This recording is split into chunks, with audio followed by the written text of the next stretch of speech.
asked you guys what your hottest Red Sox takes were, and boy, did you deliver.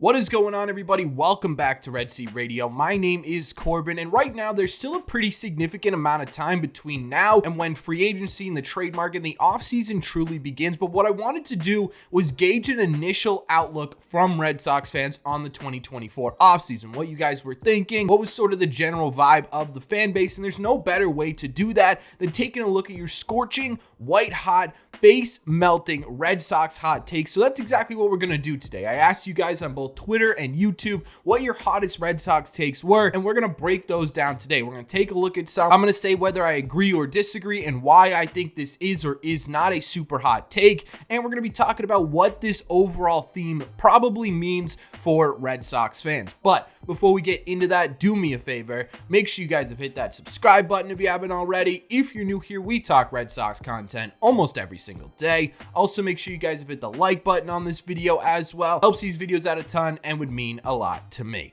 Thank you all very much for clicking on this one. Let's get into it.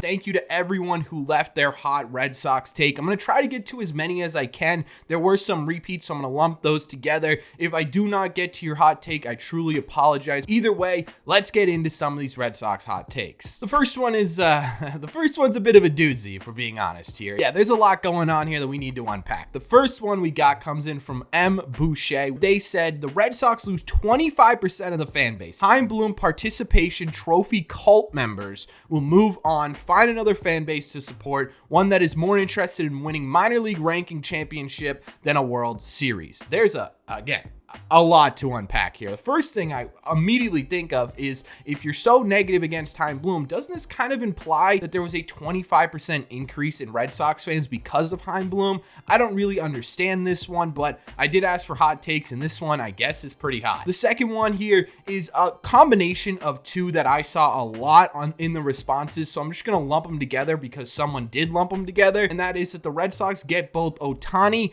and Yamamoto to set off the biggest offseason in Red Sox history. Now, signing both those guys would most definitely be the biggest offseason in Red Sox history. Do I think it's possible? Yeah, it's not impossible. Do I think it's probable? Probably not. I think they get one of the two. There were a lot of Shohei Ohtani mentions. One thing I will say is that they are now even closer linked together. John Heyman came out with a report that said a rival executive believes the Red Sox are a true threat to sign Shohei Ohtani. So I don't actually think this is the hottest take in the world. I think what makes it a hot take is being able to sign both of them. If they were able to sign both of them, again, it would be the biggest offseason in Red Sox history for sure. I just don't know if that's really possible. After that, we got one that says none of Yoshida, Duvall, Verdugo, or Duran will log 100 games in the outfield next year. I'm not entirely sure if this is meant to say injury-wise or if this is meant to say specifically for the Red Sox, but I don't think this is actually possible, right? So I'm going to have to disagree with this hot take. I think at least one or two of these guys are going to be able to log 100+ innings in an outfield next year. I do think we could see some movement in the outfield, though. The next one here is Sox don't hire a CBO in time and are left scrambling during the start of free agency and miss out on all the big names. I actually don't think this is too hot of a take. Everything that's sort of coming through from Sam Kennedy and the Red Sox front office right now is that they're going to be patient and try and really dive into who's going to be the next CBO of the Red Sox, and it's going to take some time, right? This is, I think, a genuine fear for Red Sox fans, is if don't really have any urgency in getting someone in here, they could miss out on one or two big names. I don't think they miss out on all the big names. I think ownership has some ideas in mind as to who they would like to sign and are going to do it regardless of who's in the front office, especially if they can't get anyone in time. So I don't know if it's every big name, but yeah, this is a definite possibility. After that, we got one from our moderator here, Clip Trip. He said the Red Sox trade one or two of our top prospects in a blockbuster move. It is a hot take, but I don't think this is entirely unlikely, especially if the Red Sox are looking to make a big splash, right? The pitching in free agency is kind of deep, but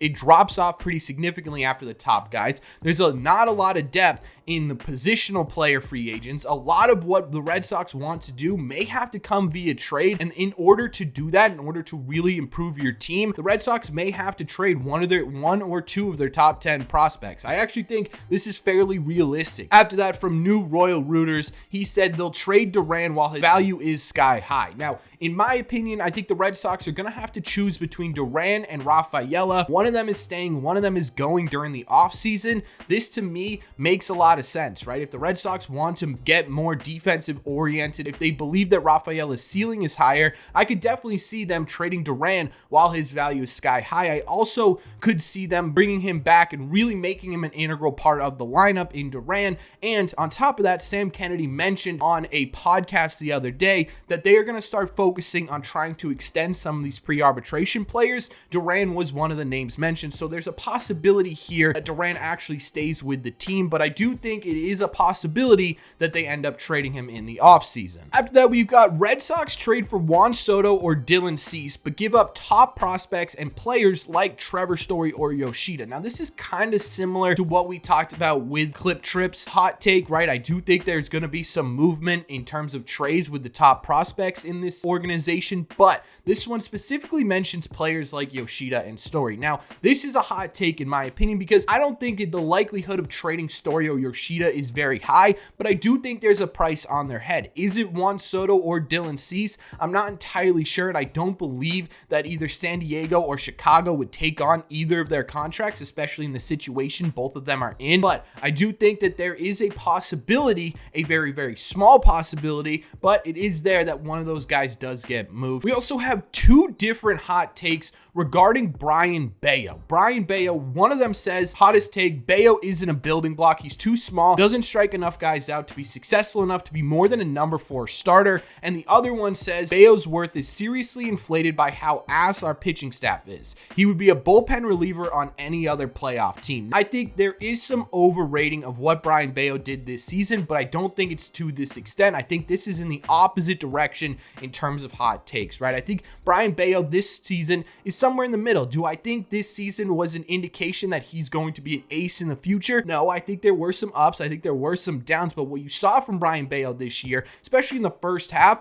was real dominance, especially during different stretches throughout the year, right? There were times where he was a guaranteed 6-7 innings, 1 or 2 runs. Brayan Bello is not a bullpen reliever. Brayan Bello is not a number 4, but we don't know what Brayan Bello is right now, right? And I think sort of what we're talking about here are the hottest takes, and this is on one end of the spectrum. I know there are people who are already saying, okay, well, why don't we just get a 2 and a 3 because we've got Bello as number 1. I think Bello right now is somewhere in the middle. Do I think he has the potential to be better? Yes. I don't really understand the too small and doesn't strike enough guys out argument. I don't really care about his size, if we're being totally honest. I think there are successful pitchers in Major League Baseball who aren't 6'7" and throw 102 miles an hour, and I think that his strikeout numbers will get better as he grows, right? You guys have to remember, this is just his first season in Major League Baseball. There's a lot of growth to happen with Brayan Bello, but what's interesting to me is that there's such a broad scale as to what fans think Brayan Bello could be. After that, we got one coming in from Versatility. He says, Red Sox will miss out on Yamamoto and Snell and have to settle again for piecing together their pitching roster. This would sort of be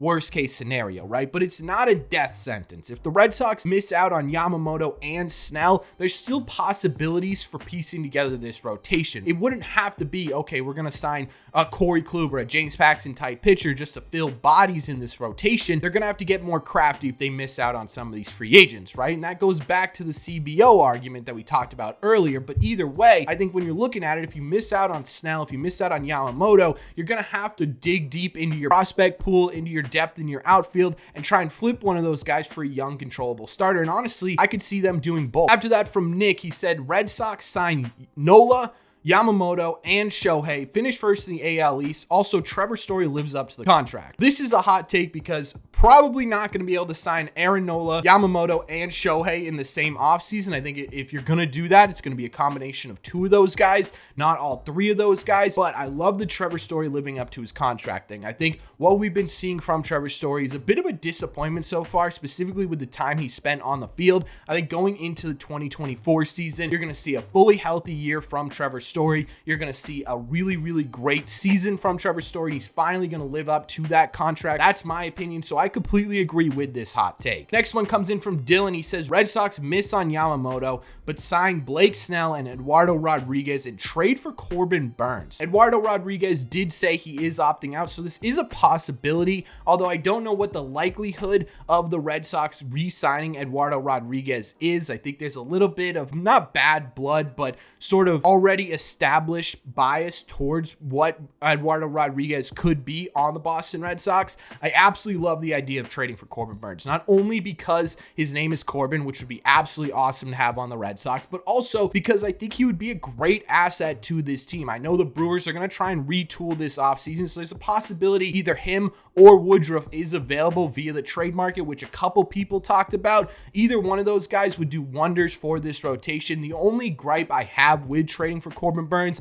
is if you're going to give up the prospect, you're going to have to give up to get him. An extension has to come along with that, right? He's got 1 year left before he's a free agent in 2025. So if you are going to trade for Burns, which I think isn't absolutely impossible and is something we're going to talk about this offseason for sure, you're going to have to include an extension with that deal. Next one comes in from Tyrone, and he says Roman Anthony makes the opening day roster. Yeah, this is a hot take, right? Because this probably is not going to happen. Roman Anthony is still in AA. He hasn't reached AAA yet. He's still super young. I think Roman Anthony has become our number one prospect. Do I think he makes the opening day roster? I don't. Do I think we see him get close to Major League Baseball in 2023? I do. So I don't necessarily agree with this hot take, but I'm really excited for what Roman Anthony can do over this 2023 season. After that, we got LFC. He says, for hot takes, number one, Adam Duvall gets overpaid with a 2-year extension for $30 million. I don't actually think that's an insane overpay. I think Adam Duvall, what he's been able to do over the last couple of seasons is exactly what the Red Sox are looking for. They need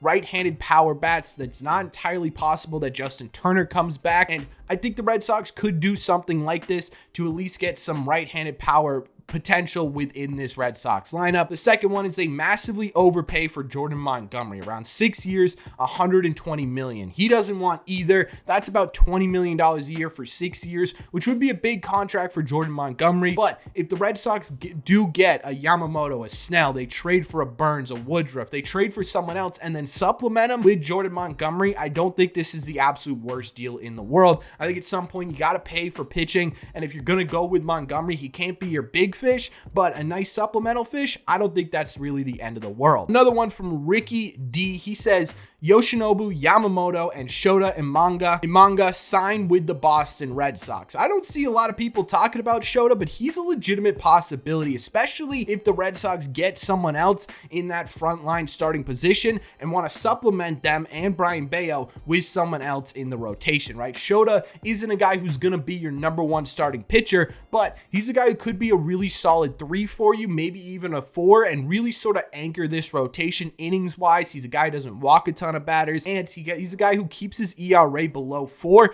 This could be a really interesting addition to the Boston Red Sox, and I would absolutely love to see the Red Sox interested in Shota over the offseason. Bobby Wood Jr. takes over at second base in a big trade package coming in from Noah. This one is flat out the hottest take I could think of because I don't see the Royals trading Bobby Wood Jr. at all, and if they were going to trade him, it would have to include both Roman Anthony and Marcelo Meyer most likely. From Ryan, he says, Heimblum had a plan and letting him go will put the Red Sox back further. They will try and fix it by spending, but will end up like the Mets this season. I think the difference between the Red Sox and the Mets is that they already have a young core established. The Mets didn't really have that going into 2023, and with the Red Sox, if you're going to spend, they have to spend smart, right? He is right. If they go in and they spend ridiculously just to say, hey, we're here, we're the Boston Red Sox, it could end up pushing them in the other direction, a direction we don't want them to go, but I don't think the Red Sox are going to do that. I think they do make a big move, but I don't think it's going to be to overspend and ridiculously spend and make this team sort of just an inflated payroll with no real chemistry. And finally, from Peter, he's got 3 different hot takes all in one. Worst one is trade Houck, Verdugo, and Meyer to the White Sox for Cease, Robert, and Moncada.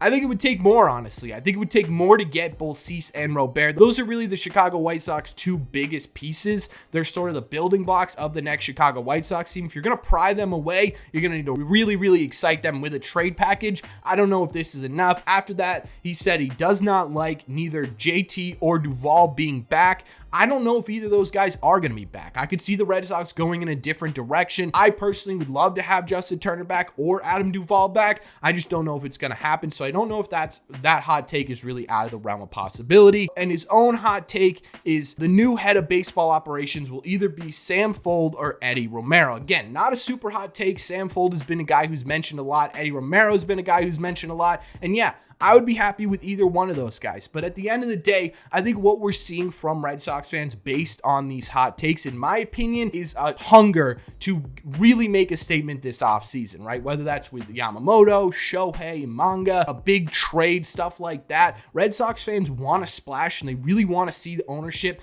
take a leap and make this team really great again. And I think that's perfectly warranted based on what we've seen over the last couple of years. But that's just my opinion. So let me know what you think of these hot takes in the comments section down below. What do you think of them? Do you think they're realistic? Do you think they're unrealistic? And what do you think this means for the overall vibe of the Red Sox fan base right now? Again, I apologize for those of you who I could not fit into this video. I appreciate all of the responses. We had almost 70 or 80 responses, so I appreciate all of you. Thank you so much. If you haven't already, make sure you hit that subscribe and that like button. We talk Red Sox content almost every single day. Thank you all very much for clicking on this one, and I will see you in the Red Seats.